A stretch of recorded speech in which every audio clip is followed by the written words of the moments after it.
I am my ancestors' wildest dream. I am my ancestors' wildest dreams.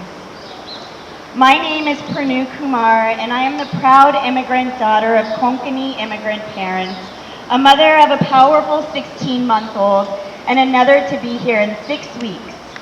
A wife to a partner committed to this work, and an educator that is committed to liberating educational experiences for all. Before we get started, I want to take time to acknowledge the land that we are on and that Rowi's Readery is on, stolen Tequesta and Seminole land.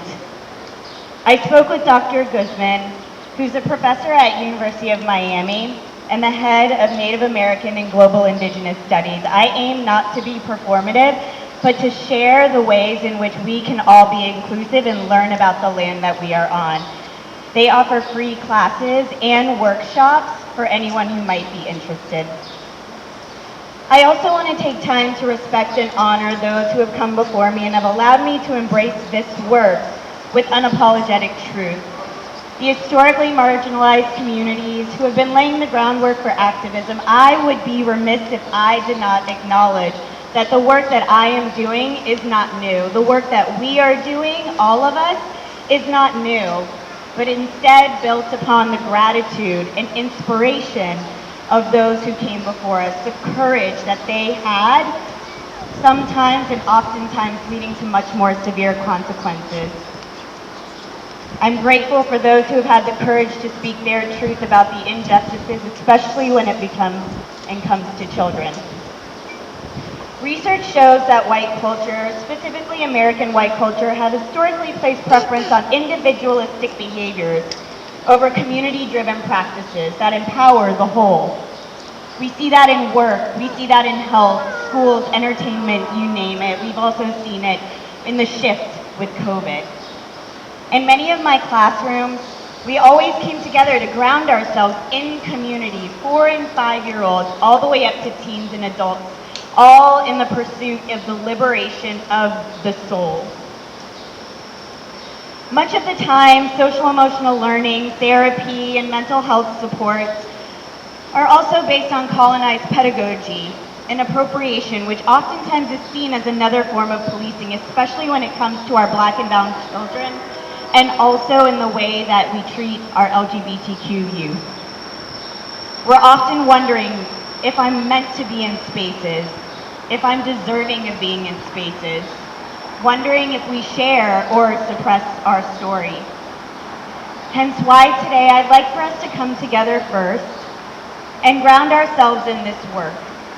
This time right here together is sacred. You could have chosen to be anywhere, and yet you chose to be here, which I am truly grateful for. I will not take that for granted. So today here, it's an opportunity for us to learn together that each story is valuable and essential to authentic belonging, not superficial fitting in, and human connection. So right now, let's take a few moments to execute the practice of circles, which is based on an indigenous practice from the Navajo Nation. The process of growing, of healing, of communication. There is no top, no bottom. There is no ranking, no status, no classification. The goal is nourishing relationships with self and community. So right now, take a moment and look around you. Maybe it's someone new, maybe it's someone that you've met before. And if you feel comfortable, go ahead and close your eyes. Rest your body. Rest your hands on your knees if you'd like. And take a deep breath in. Honor where you are today in this moment. What brought you here? What almost kept you back? Celebrate yourself for being here. Breathe out. And one more breath in.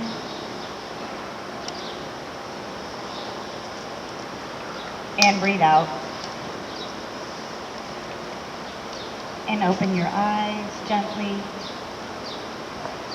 Give yourself permission to be. Look around you once again. And hopefully in this moment you have fresh perspective on the reason that you are here and what has brought you here. Slide, please. You may not be able to see, but there is a picture of my Anama, which means grandmother in Hindi, when she was a baby with her mother and all of her siblings. So many of our choices and behaviors are reflections and remnants of what our ancestors had to do to survive. I'm going to say that one more time, and I want you to take 30 seconds right now as I'm saying that, and you can either write it down or keep it in your mind. I want you to think about any words, any experiences, any feelings, any people that remind you when I say this quote. I'll say it one more time. So many of our choices and behaviors are reflections and remnants of what our ancestors had to do to survive. Think about that for 30 seconds. What words come to mind? What experiences have you had? How have you felt in that moment? Is there a person? Is there a place? Is there an object? Anything?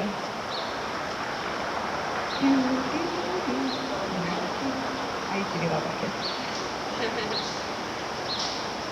All right.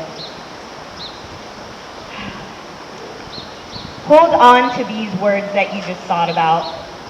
These words will be the ones that will carry you, share on, lean on, forget at times, need reminding of.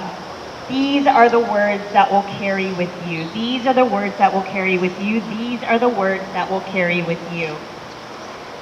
We practice this exercise because the work we do each day, every single one of us, no matter where we are, is exhausting. It adds on, becomes more complex, more learning, more unlearning, boxes to be checked, while remaining true to our mission, whatever that may be. Many times we lose sight of our story, or don't even incorporate it into our everyday work. And not just the story of our past, but the story that we're living right now in this moment. We take it for granted at times. A couple weeks ago, I was preparing to teach my first college course at the Watson Institute at Lynn University. I took some time to breathe and revisit the art of folklore, storytelling, kahani in Hindi. In many different forms and mediums, I practice this art of storytelling and reminding myself of the words that I did most definitely forget. I watch my videos of teaching, speaking at the Gates Foundation, silly videos with the babies entitled Learning New Things. It was magical. I went back to photos of my ancestors like my Anama. I took photos and looked at the photos of my mother and I alone in India. The journals right before seeking support for suicidal ideation. Pictures of students. Looked at my husband. I felt the blanket that my daughter was wrapped around in when she was in the NICU. I sat in every single corner of the readery and breathed. I was reminded of words that I had forgotten about my own story. Words that I had said over and over and over, but had come to this point unforgotten. Change the legality of immorality and shake the foundation of an unjust system. I'm going to say that again, and then you can repeat after me. Change the legality of immorality and shake the foundation of an unjust system. Systems that are quite often, for me in the work that I do, killing our children, especially in marginalized communities.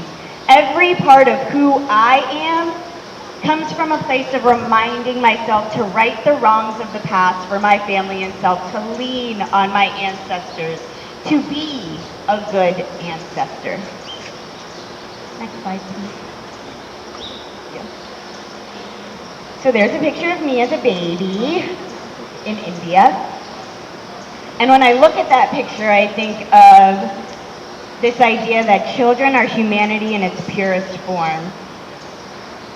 They're humanity in its purest form. They're just wanting to be here and alive and connecting and looking at nature, observing all of the things. Being seen and heard is so close to being loved that for the average person, it is indistinguishable. I'll say that one more time. Being seen and being heard is so close to being loved that for the average person, it is almost indistinguishable.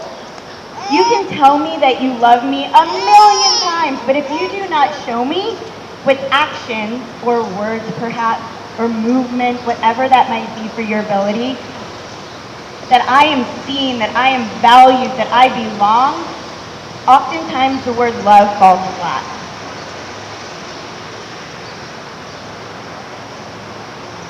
I think of this quote often when I think about the idea of my kahani, my story. What does a sacred place do for a child? What power does it have for a child to feel seen and full in identity and belonging? Because that carries out into our adulthood. What is your story, they ask. Why a bookstore? The idea has been manifesting itself in many ways through my experiences, long before the days of my career in education. I didn't know it, though, until I started connecting my work to my story, the art of storytelling to my work. Getting messy with the personal and the professional experiences that led to liberation. Oftentimes we're told to keep those things separate. When I was 2, my mother and I moved to the deep South, Texas to be exact. My dad had been here for quite some time, working hard to lay a foundation, a solid foundation for us, basically starting all over. He was #1 ranked in his entire country in education with multiple degrees. But coming here, it was a culture shock. He had to start all over. He came thinking that it was for the American dream, all while being kept out of that American dream. My father, right now to this day, continues to work those long hours. Retirement is not really a commonly used term in India. So he works and he works and he works. We encountered many experiences of oppression and racism in the professional and educational space, and while I may have not realized it then, as I have grown, I've been able to reflect on the wrongs of the past and realize that my identity and lack thereof was definitely formed by my experiences of feeling invisible, attempts to assimilate, and simply not seeing myself in the places that were considered to be safe. For us, when we moved here, we thought it was school. But that was not the case, and we soon realized that these systems, many systems, were not actually created for people of the global majority and of marginalized communities. So how could one feel embraced when they were purposely meant to be kept out? How would I continue to use my story and learn more so that I could right that wrong? When I was 10, I was told I wasn't smart, but I worked hard. I couldn't read well, but it was probably because English was my second language. But newsflash, if you're a multilingual speaker, oftentimes you're able to learn English and reading at an exponentially faster rate. That's my educational point.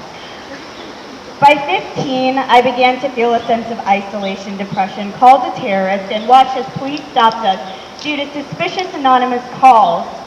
This was post 9/11. By 23, I found myself going through dark emotional and mental health experiences, depression and suicidal attempts, all feeling a lack of worth.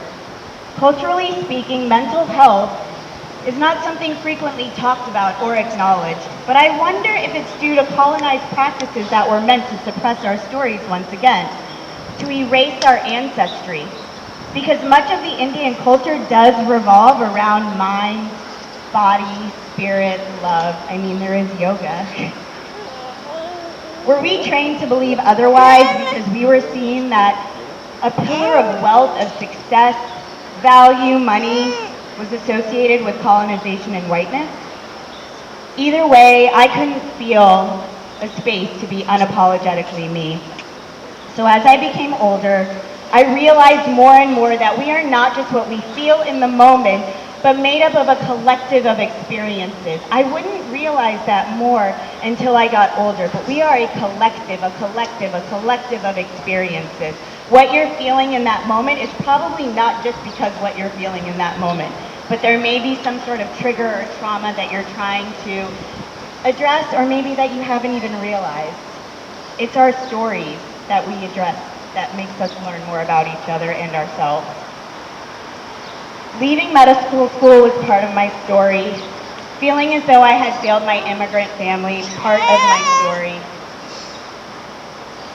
But when it came to the professional space, I dare not mention any of that, because remember, that would show weakness if you combine your professional and personal.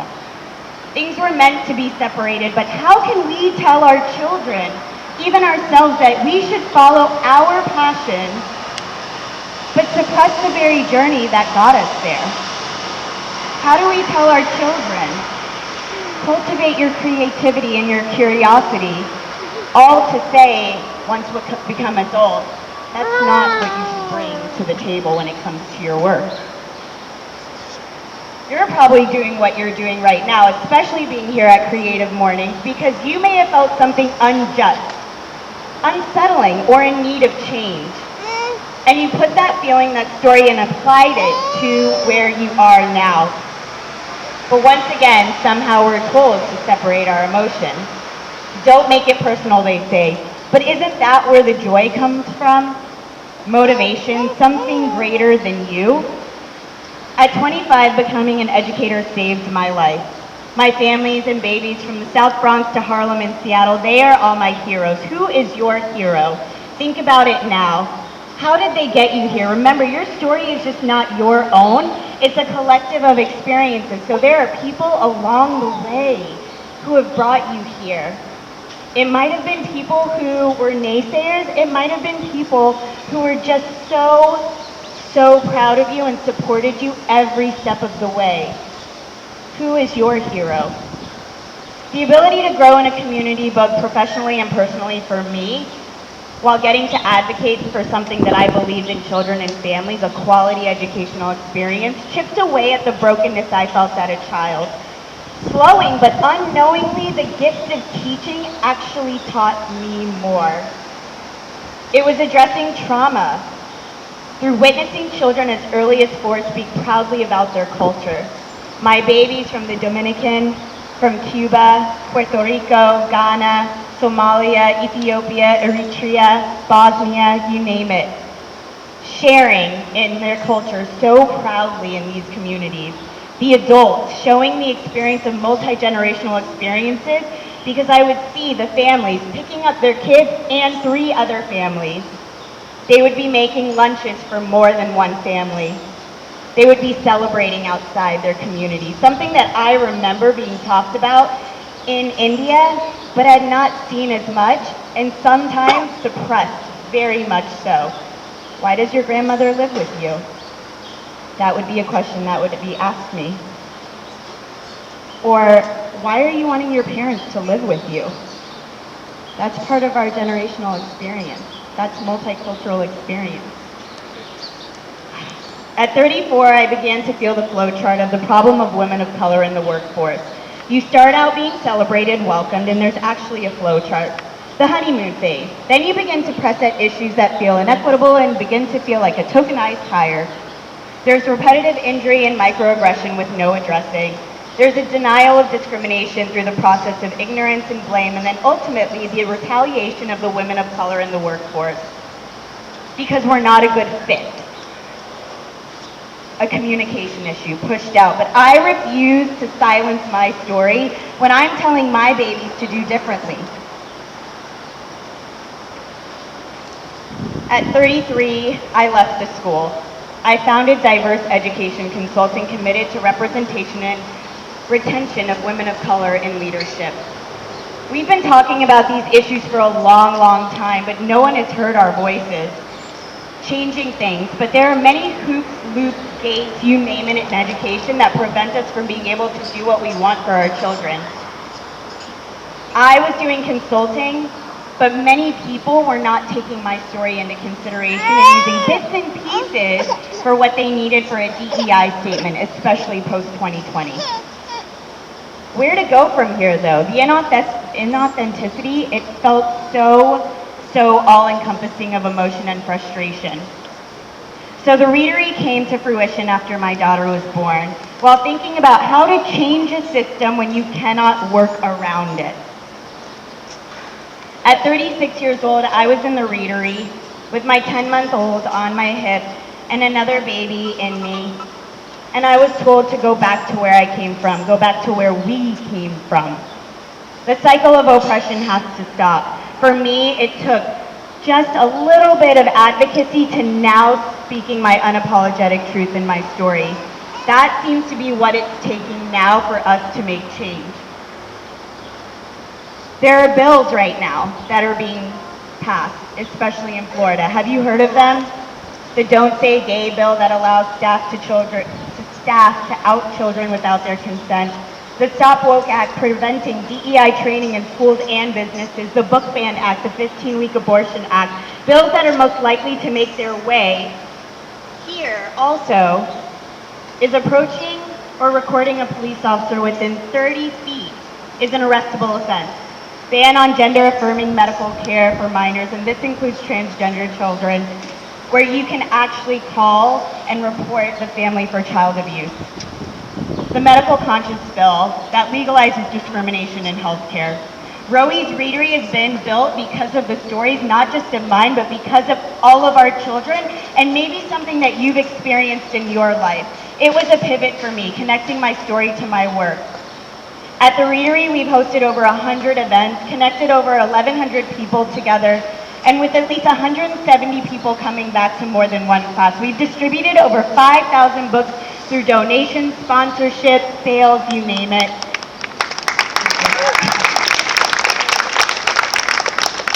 With over 40 partnerships, 15 publications, and a 600% increase in DEI consulting, which might get banned very soon. The goal is for the classes to build community for adults and kids, and perhaps you to share your story and connect it. The future of the Readery feels sometimes scary. The hateful messages come either through the form of Instagram, email, you name it. But it's our story that carries the strength. What did our ancestors do for us to be able to be here? What will you do? How will you connect your words that you wrote earlier or thought about? Who is your hero? Showing others that they can do the same. Isn't it all about passing our story forward in a way that helps others? So as I leave you, I say this for you, but for the child that walks into the Readery too. Dear child, you are loved. Dear child, you are valued.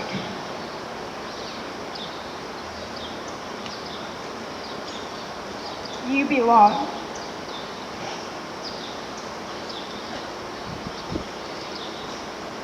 You were born for greatness. Because you are here. You are here. Strengthen your soul, roots that speak of your ancestors, bravery, courage, unapologetic truth, righteous anger with focused tenacity. I hope you know this place is for you, to be authentic. This world is meant for you. To dance, cry, move, groove, read, sit, and just be. Make community, sit alone, sit with a book. Racism is a public health issue. Discrimination of any kind is a public issue. And yet oftentimes our babies are the ones who are left out of the conversation. Too young, you say no. Too fragile, you say no. This is humanity in its purest form. Revealing the truth, cultivating curiosity, leading with heart, learning through observation. Systems were created to exclude us in some type of way, whether you're a woman, whether you're a child, but our children will be the ones to say enough, enough, enough, enough of this assimilation, to take in rightful place. The pages of a book can transport us, our stories can transport us, lift us, acknowledge us, identify us, Dear child, you inspire us. Your gifts. You are truly an activist. This is for you adults too. You are truly an activist. This is for the communities that have been without place to breathe in fullness. Yet we know full in power. If you have power, share that. Share that, no matter who you are. Thank you for allowing me to share my kahani. I hope to hear yours one day.